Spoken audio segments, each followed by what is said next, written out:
العلم هو النور الهادي والمفتاح لكل الخير من يرد الله به خيرا.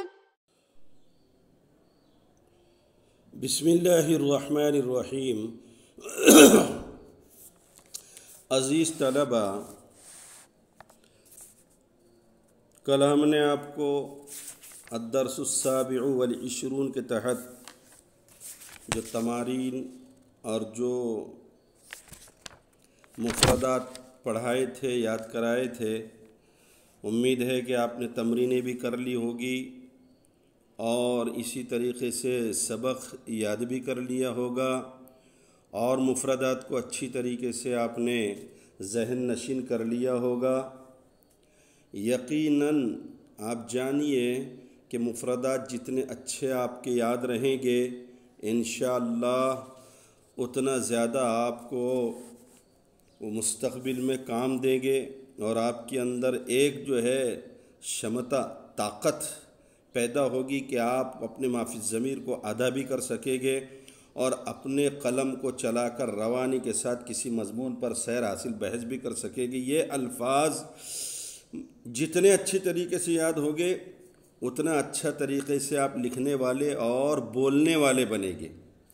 تو ہم نے اس سبق کے اندر آپ کو یہ تینوں چیزیں تمرین کے تحت بھی سمجھائی تھی. اسی سبق کے تحت آج آپ کا سبق ہوگا مفعول مرکب توصیفی.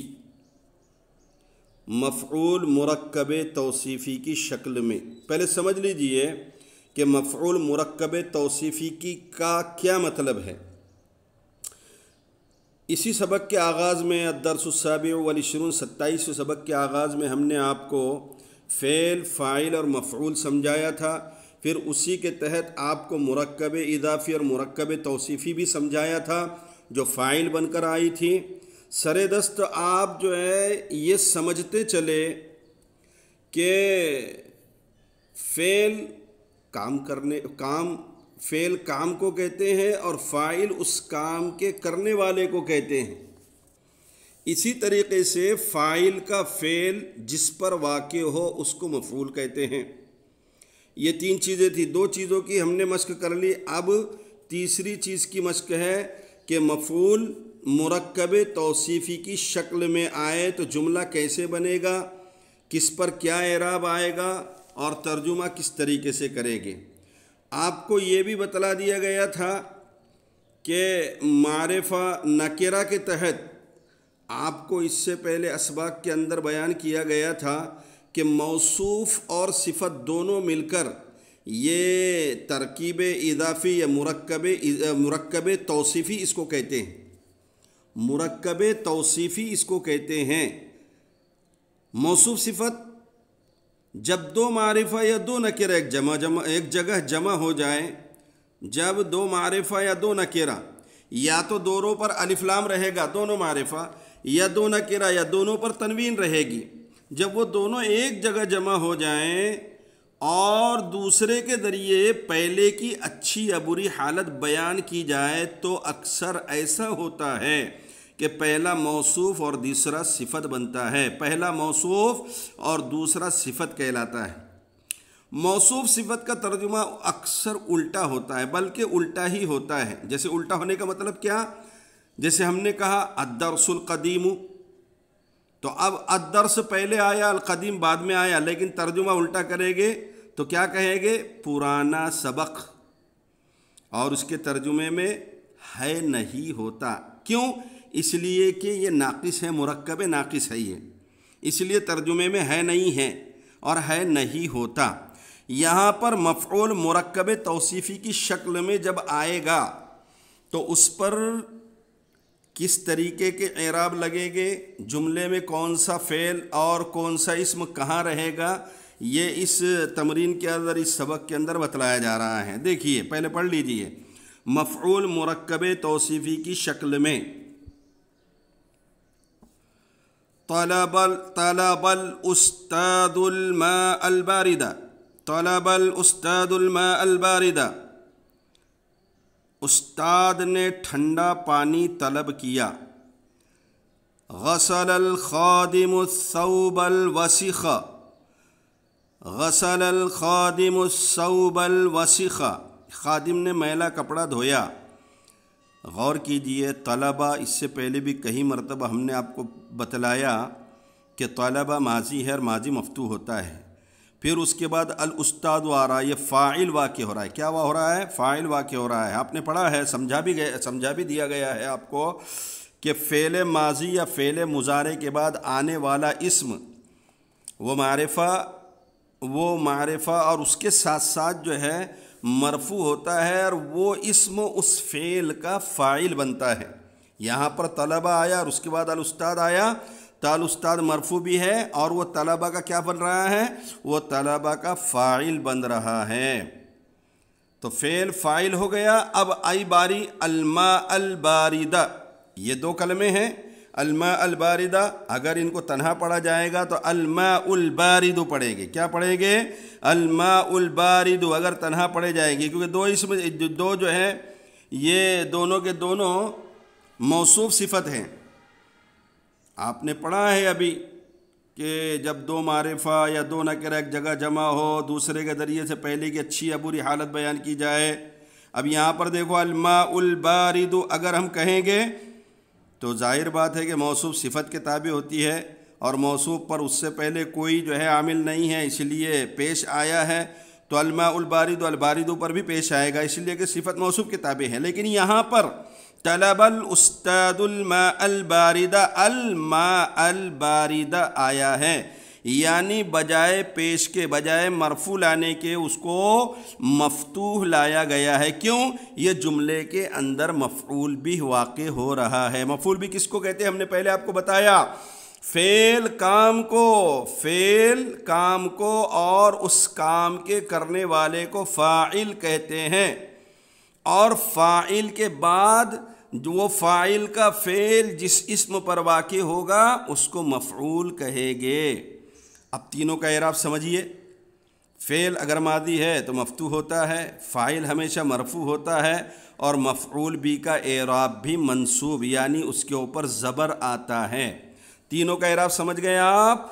طلب الاستاد الماء الباردہ، طلب الاستاد الماء، طلب فعل، الاستاد فاعل، طلب ماضی ہے اس لیے طلب مفتوح آیا، الاستاد فاعل ہے اور مرفوع ہے اس لیے الاستاد آیا۔ الماء جملے کے اندر مفعول بھی واقع ہو رہا ہے، مفعول بھی کا اعراب زبر ہوتا ہے، طلب الاستاد الماء۔ اب رہا الباردہ، چونکہ الباردہ الماء کے تحت ہے، صفت بن کر آ رہا ہے، اس لیے الماء اگر مفتوح ہے تو صفت یعنی الباردہ بھی مفتوح ہوگی۔ پتہ یہ چلا کہ صفت موصوف کے تابع ہوتی ہیں، صفت موصوف کے تابع ہوتی ہے، اور یہاں پر جو ترکیب ہے وہ موصوف صفت مل کر مفعول بن رہا ہے۔ کیا ہو رہا ہے؟ موصوف صفت مل کر مفعول بن رہا ہے۔ ایک مرتبہ اور جو ہے آپ توجہ دیجئے، طلب الاستاد الماء البارد، طلب فعل ماضی، الاستاد فاعل، دونوں کا اعراب سمجھ میں آ گیا آپ کو۔ طلب کیوں؟ اس لیے کہ ماضی ہے، الاستاد کیوں؟ اس لیے کہ فاعل ہے، الماء کیوں؟ اس لیے کہ مفعول بھی ہے، مفعول بھی کا اعراب زبر ہوتا ہے، فتح ہوتا ہے۔ الباردہ صفت ہے اور صفت موصوف کے تابع ہوتی ہے، موصوف مفعول آیا ہے اس لیے صفت بھی مفعول کہلا رہی ہیں۔ الماء الباردہ اسی کو کہتے ہیں مفعول مرکب توصیفی کی شکل میں۔ اب آگے کا جملہ دیکھیے، غسل الخادم الثوب الوسخ، خادم نے میلا کپڑا دھویا، بالکل اوپر کی طرح ترکیب بالکل وہی اور وہی سمجھنے کی بات۔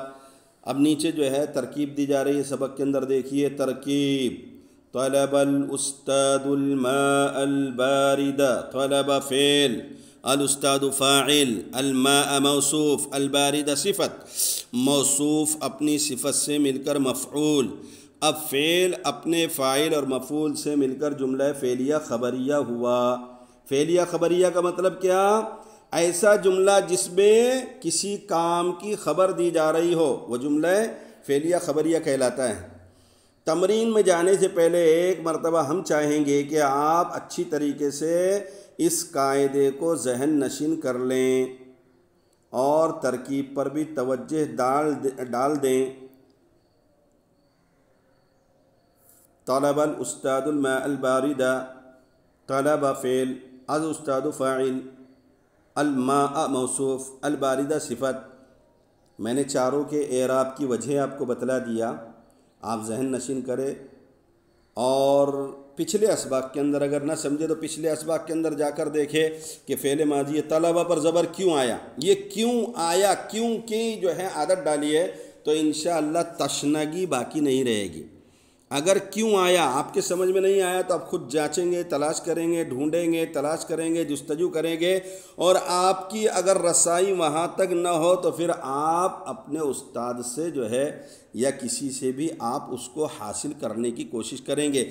یہ کیوں اگر آپ کے اندر نہیں ہے تو پھر جو ہے جیسا سامنے آیا سب ویسا پڑھ لیا، جیسے آ گیا ویسے کھا لیا اور پیٹ بھر لیا تو اس سے کام نہیں چلتا۔ علم کے اندر جو ہے جستجو پہلا ہدف ہوتا ہے، علم کے حصول میں جستجو یہ پہلا ہدف ہے، جستجو ہونا چاہیے۔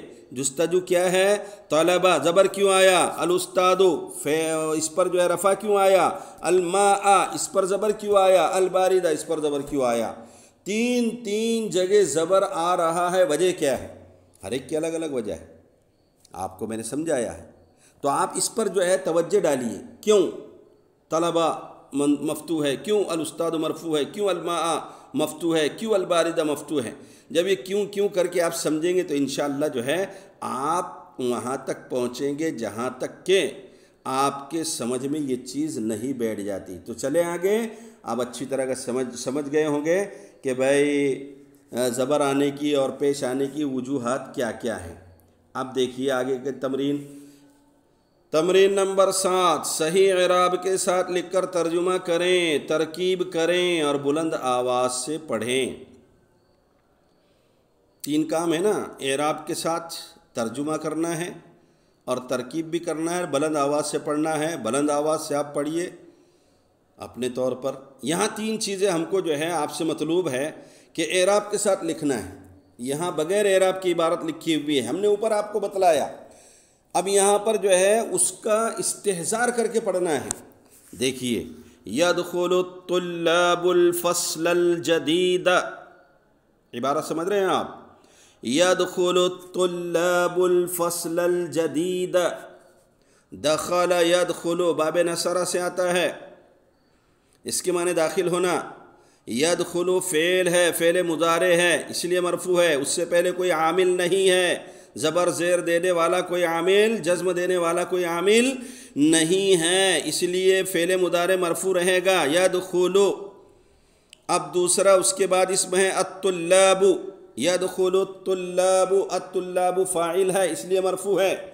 الفصل الجدید، الفصل مفعول بھی ہے اس لیے منصوب ہے۔ الجدیدہ صفت ہے الفصلہ کی، اس لیے صفت موصوف کے تابع ہوتی ہے، اس لیے اس پر بھی زبر آیا۔ اب ترجمہ کیا ہوگا؟ يدخل الطلاب الفصل الجدید، طلبہ نئی کلاس میں داخل ہو رہے ہیں، طلبہ نئی کلاس میں داخل ہو رہے ہیں۔ صنع النجار اریکۃ ممیلۃ، صنع النجار اریکۃ ممیلۃ، صنع زبر کیوں آیا؟ ماضی ہے۔ النجار پیش کیوں آیا؟ فاعل ہے۔ اریکۃ منصوب کیوں ہوا؟ مفعول بھی ہے اور موصوف ہے۔ ممیلۃ موصوف کی صفت ہے، اس لیے صفت موصوف کے تابع ہو کر منصوب ہو گئی۔ ترجمہ کرے گے، صنع النجار اریکۃ ممیلۃ، بڑھئی نے ایک نرم صوفہ بنوایا۔ اخذت البنت ملعقۃ صغیرۃ، بالکل ترتیب ویسے ہی اور ترکیب بھی ایسے ہی۔ اخذت البنت ملعقۃ صغیرۃ، لڑکی نے ایک چھوٹا چمچہ لیا، اخذت واحد مؤنث غائب کا صیغہ ہے، اس لیے اخذت البنت، بنت البنت، اخذت فعل، البنت فاعل، ملعقۃ صغیرۃ موصوف صفت ہو کر مفعول بہ۔ پھر ترکیب کیا ہوگی؟ فعل اپنے فاعل اور مفعول بہ سے مل کر، یا فعل اپنے فاعل، موصوف صفت موصوف اپنی صفت سے مل کر مفعول، اب فعل اپنے فاعل اور مفعول سے مل کر جملہ فعلیہ خبریہ ہوا۔ اسی طریقے سے اشترى الاخو کوبا کبیرا، اسی طریقے سے کسر الولد فنجانا صغیرا، بنى المدیر مسجدا کبیرا، دخل الطباخ مطبخا واسعا، يسأل الفقير رجلا غنيا، يحرس الفلاح الحقل الكبير، يصنع النجار دولابا جديدا، يقطع النجار الأشجار الطويلة، يقرض الخياط الثياب الثمينة۔ ہر جگہ جو ہے فعل، فاعل، مفعول ذہن نشین کرتے چلیں اور اس کا اعراب یاد رکھیں۔ ایک مرتبہ اور سمجھ لیں، فعل ہے، ماضی ہے تو اس کا آخر مفتوح ہوگا، مضارع ہے تو مرفوع ہوگا، عامل جیسا آئے گا اس کے اعتبار سے بھی ہوگا۔ رہا سوال فاعل مرفوع ہوگا، اسی طریقے سے مفعول منصوب ہوگا، اگر موصوف ہے تو بعد والی صفت بھی منصوب ہوگی، يدخل الطلاب الفصل الجدید، اس طریقے سے۔ اب دیکھیے تمرین نمبر 8، عربی بنا کر صحیح اعراب کے ساتھ پڑھے اور لکھیں۔ نوٹ: ان جملوں میں بھی مفعول مرکب توصیفی یعنی موصوف صفت کی شکل میں ہیں، لہذا اسی اعتبار سے اعراب لگائے اور ترجمہ کرے۔ اوپر جو عربی کے جملے آئے تھے وہ بھی اسی ترکیب کے تھے، اب نیچے جو اردو کے جملے آ رہے ہیں وہ بھی اسی ترکیب کے ہیں۔ بادشاہ نے جھوٹے مجرم کو سزا دی، عاقب الملک المجرم الکذوب، عاقب الملک المجرم الکذوب، عاقب زبر آئے گا، المجرم الملک فاعل بن رہا ہے، پیش آئے گا، المجرم مفعول بھی واقع ہو رہا ہے موصوف ہو کر، زبر آئے گا، اور الکذوب یہ بھی منصوب ہوگا، صفت ہے موصوف کے تابع ہو کر۔ دوسرا جملہ ہے بہن نے مزیدار کھانا پکایا، طبخت واحد مؤنث غائب کا صیغہ، طبخت الاخت طعاما شہیا، طبخت الاخت طعاما شہیا۔ سمجھ رہے ہیں آپ؟ بالکل پہلے والے جملے کی طرح دوسرا والا جملہ بھی پہلے فعل، پھر فاعل، پھر مفعول، موصوف، پھر صفت۔ اسی طریقے سے مامی نے پرانا کپڑا دھویا، اسی طریقے سے استاد نے نیا سبق پڑھایا، اسی طریقے سے سعاد نے ہوشیار طالبہ کو سنایا، مالدار فقیر آدمی کی مدد کرتا ہے، حامد معزز مہمان کا اکرام کرتا ہے، استاد محنتی طالب علم کو پسند کرتے ہیں، یحب الاستاد، یحب الاستاد الطالب، موصوف بھی ہے اور منصوب بھی ہے۔ منصوب کیوں ہے؟ اس لیے کہ مفعول بھی واقع ہو رہا ہے، تو عربی کیا بنے گی؟ استاد محنتی طالب علموں کو پسند کرتے ہیں، یحب الاستاد الطالب المجتہد، الطالب المجتہد۔ بچہ گرم چائے پیتا ہے، یشرب الطفل شأیا حارا، بچہ گرم چائے پیتا ہے۔ بس یہ سبق اتنا ہی، یہ کم جو ہے تمرین بھی ہے، اس کو لکھیے بھی آسانی کے ساتھ، یاد بھی کریے، اور قواعد کی روشنی کے اندر اس کو خوب سمجھ کر یاد کیجئے۔ یاد بھی کرنا ہے، رٹنا بھی ہے، رٹ کر اس کو پھر جملوں میں استعمال بھی کرنا ہے۔ یہ اردو کے 3 3 6 3 3 9 جملے ہیں، آپ اس کو جو ہے 9 کے بجائے 10 11 12 بنا لیجئے، 3 جملے اپنی طرف سے جوڑ لیجئے، یا 15 بنا لیجئے، یا 9 دونوں 18 بنا لیجئے۔ وقت ہے، آپ کو تو پڑھنا ہی ہے، پڑھ لکھ کر جو ہے آپ لیس ہوں گے، معمور ہوگے، اپنے آپ کو مستعد کیجئے تاکہ تمرین اچھے طریقے سے کی جا سکے۔ اور تمرین کب اچھی کی جا سکے گی؟ جب سبق آپ اچھی طریقے سے سمجھ رہے ہوں گے۔ اپنے سبق سمجھنے کے لیے آپ کو توجہ دینا ہوگی، اور پچھلے اسباق جو آپ پڑھ چکے ہیں ان اسباق کو دوبارہ جو ہے پڑھنے میں رکھنا ہوگا، مستحضر رکھنا ہوگا، اور یاد دہانی کرنی ہوگی، تاکہ اگلے سبق کے اندر جو پچھلے قواعد ہم پڑھ چکے ہیں اس کا استدار ہوتا رہے اور جملے بنتے رہے۔ اسی طریقے سے پڑھنے اور لکھنے کی عادت ڈالیے، انشاءاللہ آپ کو اللہ ضائع نہیں کرے گا، آپ مستقبل کے ہیرو بنیں گے، اور مستقبل میں جو ہے بہت کام آپ سے لیا جائے گا۔ اللہ پاک آپ کو محنت کی توفیق عطا فرمائے، زیادہ سے زیادہ آپ کے قوت حافظہ کے اندر پڑھائے ہوئے اسباق کو محفوظ فرمائے۔ وآخر دعوانا ان الحمد للہ رب العالمین۔ السلام علیکم ورحمۃ اللہ وبرکاتہ۔ السلام عليكم. لا تنسوا الاعجاب بالفيديو والاشتراك في القناة تشجيعا لنا لنستمر بنشر المزيد إن شاء الله.